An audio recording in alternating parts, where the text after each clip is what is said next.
There are things I need of you, things you may not understand and may not wish to do, but please do not make the same mistake I did.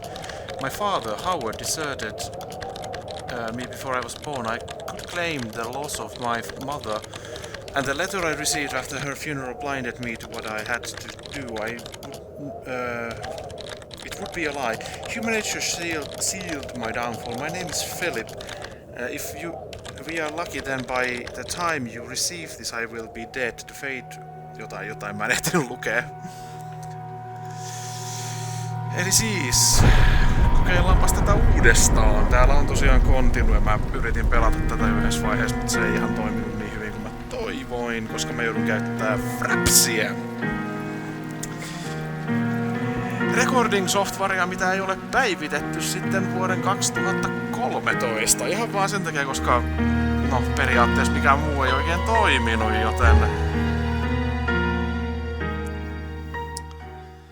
kokeillaan uudestaan. Siinä oli viimeksi vaan se ongelma, että FPS hyppi mihin sattuu, niin mä toivon, että se toimii nyt paremmin. For my part in this allegory, I'm not going to make the same mistakes my father made. Howard vanished from my mother's life before I was even in it. So when he sent me a letter a few days after Mum's funeral, it was the first I'd ever heard from him. Pity he was dead. Writing from beyond the grave must be a genetic habit in my bloodline. His letter contained a key, instructions, pleas for forgiveness. I figured the dead don't have much use for absolutions, so I turned to his prophetic passing, which he inexplicably expected to come any day. So far, so good. Clearly averse to explanations, my father preferred to leave directions to a bank on Mayfair I'd never even heard of. In that bank was a safety deposit box in his name, and myself as executor. Of course, I went, as he knew I would. I discovered that despite the evidence, he'd been legally declared dead almost 30 years ago, and so the old book and collection of notes I found had, in the eyes of the law, been mine all this time. My father's instructions were to burn the documents, raise no further questions. But that was his error. No man's immune to the shameful trappings of curiosity, and my humanity got the better of me. The university I taught at was world renowned for two things: physics and linguistics. I represented the first, and the man who stood for the second was stumped by my recent acquisition. The book was indecipherable. The notes, however, showed a location somewhere in uninhabited northern Greenland. It took me almost a year to book the last flight I'd ever take. As I watched civilization disappear along with Heathrow, I realised my father had disappeared 3 decades ago, almost to the day, and I considered in turn what it was that I was leaving behind. We landed on a strip of ice a few feet wide, and within minutes I was pulling away on a chartered boat, beginning the 12-hour journey that would lead me into my past. Joo, nyt tää näyttää lupaavalta. Ilmeisesti mä vaan saan frapsilla nauhoittaa samalle kovalevylle kuin millä mä pelaan, tai millä se peli on, koska se aiheutti ihan älyttömän moosia niin frame droppeja. Eli toisin sanoen, tere tulemasta, mä pystyn nauhoittaa tätä peliä. Ja siis joo, mä tosiaan ostin aikoinaan Frapsilla mä niin aloitin mun YouTube-mitäs. Mä käytin jotain ilmaisohjelmaa aluksi, mutta se oli niin paskaa, että mulla oli pakko ostaa Frapsi.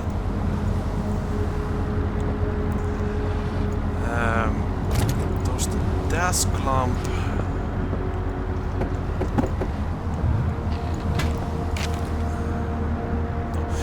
Tää tolle ei oo tarinan kannalta mitään tekemistä. Mä luin toi jo viimeksi, niin sillä ei oo mitään merkitystä. Se vaan oli tän aluksen kapteenin vaimo, joka siellä kirjoitteli, että hei, jos sä löydät kalaa, niin pistä säilöön, niin saat ei kun siis ruokaa.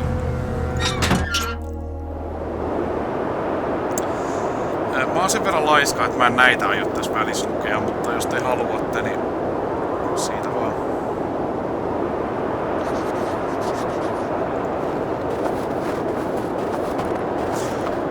No siitä on niin kauan, kun mä oon viimeksi pelannut tätä peliä. Tää oli mahdollisesti yksi mun ensimmäisiä Let's Playtä. YouTubessa oli just tää peli, Penumbra. Mä en koskaan päässyt, tai siis pelannut kovin pitkälle. Mä vaan lopetin syystä tai toisesta. Mä en edes muista enää miksi.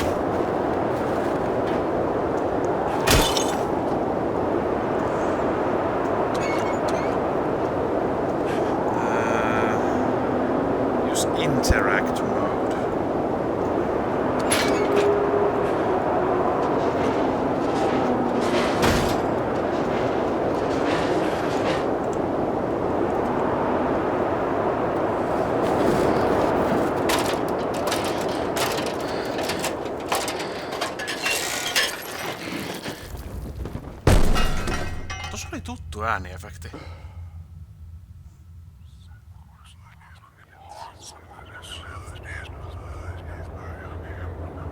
Mä vaikka vannoa, että yksi niistä ääniefekteistä oli se amnesiassa, kun sä nostat lyhdyn.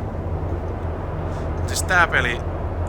Tää on amnesiaan verrattuna easy moodi, koska sulla on tää pirun glow stick, mikä ei lopu koskaan. Et tietenkin tässä on myös se niin... taskulamppu, mikä syö pattereita, mutta miksi käyttää taskulamppua, jos sun ei oo pakko?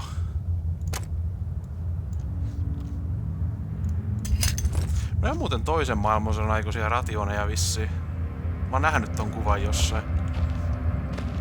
Et siis...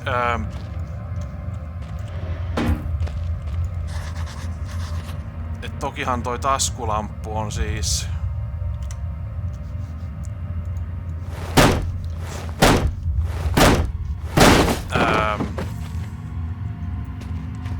pidempi range.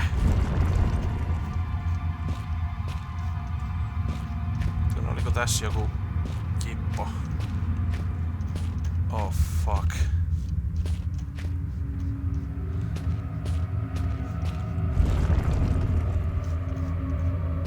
Vai kiertääks tää vaan niinku ympyrää? Se voi olla, että se kiertää... Eli joo, mä tulin tuolta. Joo, se vissiin kiertää vaan ympyrää.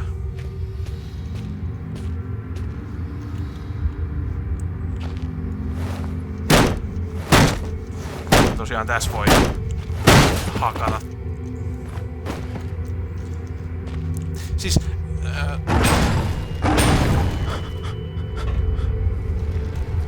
Tää tosiaan eroaa amnesiasta siinä mielessä tosiaan kans, että... Tässä on jumalisten melee. Sä pystyt tappaa tässä pelissä vihollisia.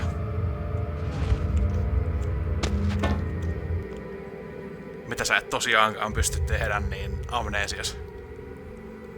Eli tää ei oo ihan niin helpless. Tosin tää meidän hahmo ei oo mikään action-sankari, mutta tosiaan puhuttiin siitä taskulampusta, niin sillä näkee kauemmas. Mä haluaisin henkilökohtaisesti ihan... Niin, tää sitä sanotaankin. Heroics are for Hollywood actors and fairy tales. I'm not taking any chances. Koska muistaakseni tää oli joku historian opettaja tyyliin tai jotain. Eli... Ollaanko me niinku Exitis? Joo, me ollaan tuossa. Mä en muista enää mihin tässä piti mennä ensin.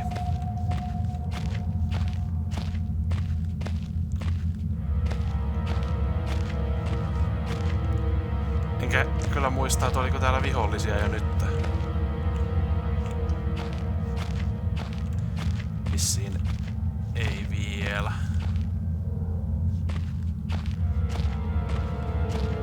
Kuuluisia vihollisia sanoja. Ja tosiaan mun tekis henkilökohtaisesti ihan pikkasen mieli niin laskee brightnessia, mutta mä luulen, että tästä tulisi YouTubeen vähän liian pimeä.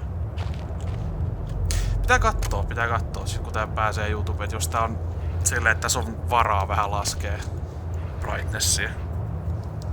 Koska mä henkilökohtaisesti haluaisin pitää tämän pelin suht pimeänä. Mä aluksi meinasin, että mä en välttämättä alkaisi edes nauhoittaa tätä vielä, koska mulle selvisi, että tämähän on VR-modi. Mutta ottaen huomioon, että mä en pysty nauhoittaa tätä niin normisoftalla, niin mä en tiedä miten Frapsi tykkäisi nauhoittaa VR-pelejä, kun se on niin vanha softa muutenkin. Se voi olla, että se toimis. Mut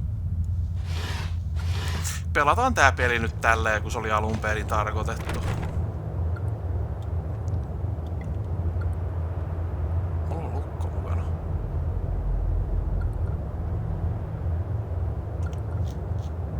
Haa.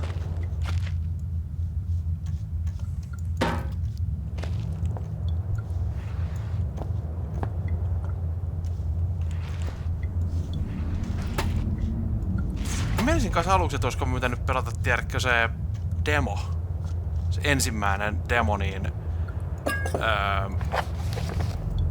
Amnesiasta läpi. Mä en koskaan pelannut sitä läpi, mutta se oli älyttömän pelottava silloin pienenä. 15th August 1945, Command Bunker Emergency Airship Zulu, Weekly Report. Another unremarkable week in Greenland. Regular supply shipment received. Standard emergency drills carried out. Routine runway maintenance completed. I have ordered maintenance be carried out twice weekly. Onks toi huonoa englantia vai onks mä vaan niin huono englannista, mä en taju, koska musta tuntuu, että siinä pitäisi olla I have ordered maintenance to be carried out. Ja sitten twice per week. From here on in? Onko se varmaa, että se ei ole from here on out? Onks mä vaan tyhmä? Due to increased snowfall, one wounded. The one wounded figure is no cause for concern. Back in London, the Germans haven't extended their front line by 4,000 miles. Two of my men have caught manufacturing cherry bombs. Were caught in our workshop / armory and succeeded in blowing off a couple of fingers. I take partial responsibility for this, in that I allowed them access to the demolitions manual we keep in the storeroom, and I'm sure that's where they learned the ingredients. As a precautionary measure, I have now locked up the manual in the chest in my office and will keep the key on my person at all times. Needless to say, both men have been disciplined and the injured man has been sent home for medical care. I cannot help but think that a more suitable punishment would have been for him to stay out here, but the matter is out of my hands. This base is so disconnected, sometimes I feel as this war could end and we might not even hear about it out here. Supplies requisition order, dynamite for excavation purposes, 7 bayonets. Not necessary in my opinion, but procedure states we should have a full complement. 1 industrial ice pick for removing the damn ice that forms on the external hatch. Joo, se oli vähän ongelma. Mutta sitä kuollut sen, tai jäänyt tänne sen takia, kun se on jäätynyt. 1 pair of reading glasses, category 7C, an order for myself. My glasses are in rather poor state of repair and could do with replacing. Reconditioning of the mine continues to progress. The structure is being fortified from potential bomb damage, and excavation of previously caved-in areas is going ahead. One point of curiosity is some kind of archaeological find, an artifact buried in the earth, and discovered by one of the work teams. Later this evening, after martial duty, I shall take a closer look at the artifact. It appears to be man-made and may have working parts inside. I shall remove what looks like the front cover and see if I can discover the source of light which consistently emanates from it. Chief NCO M. Major. 15. Toi on siis sama vuosi kun sota loppui, mutta mä en oo varma, että mikä se tarkka päivämäärä on. Tuli vaan mieleen, kun tuossa mainittiin, että tuntuu, että sota voisi loppua ja me ei tiedettäisi asiasta mitään. Mä olen myös aika varma, että AA-paristoja ei ollut vielä niin vuonna 1945.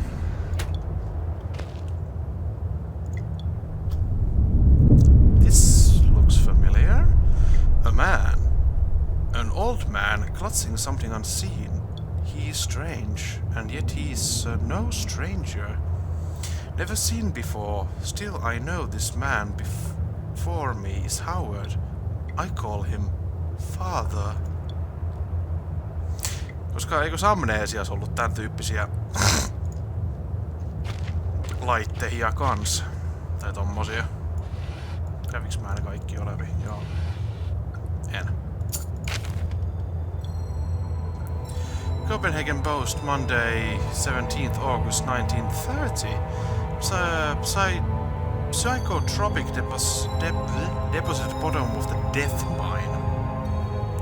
Researchers at the University of Copenhagen have suggested that mind-altering chemicals naturally sewn into the rock may be causing high suicide rates at a Greenland mine. The university, which has recently been conducting studies into isolated communities, first became interested in the workers of the northwestern lead mine last year. They discovered that even taking into account Greenland's naturally higher suicide rate, local figures for the last 100 years were abnormally high at 46 deaths per 100,000 populace compared to the national average of 29. On further investigation, experts diagnosed in many of the minor symptoms in common with the earlier stages of paranoid schizophrenia. This has prompted researchers to hypothesize that natural deposits of lysergic acid and pH4 formula recently discovered to have hallucinogenic properties may be present in the rocks. Few locals were conducive to interview, but those who agreed to speak had their own explanations. Inuit spirits known as the Toonguide live in the mountains. The university is awaiting the results of chemical testing studies. Jotain continue.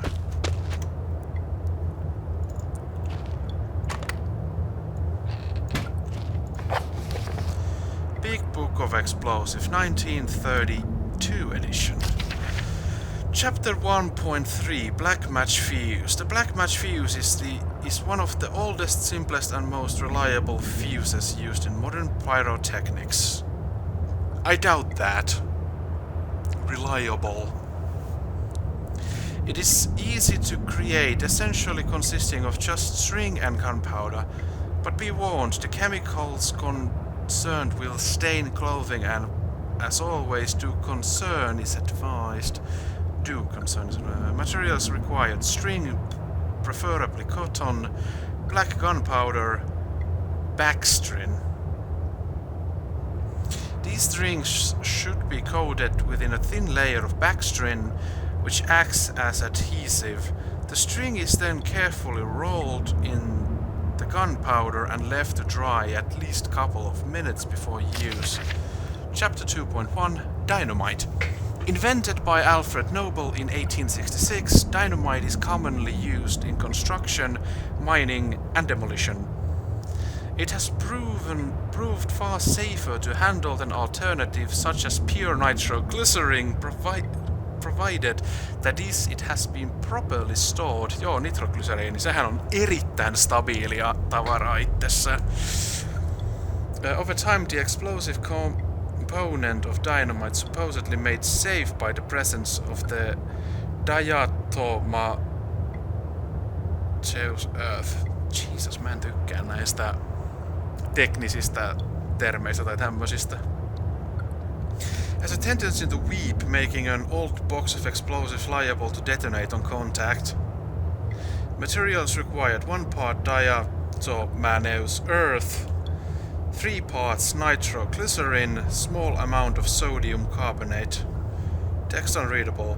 And then simply form into short sticks and wrap in paper. Chapter 2.3, TNT. TNT was discovered in 1863 by German chemist Joseph Wilbrand. but it took some years before it yielded its true potential. This was because of the difficulty of making it explode and the lesser detonation in comparison to dynamite.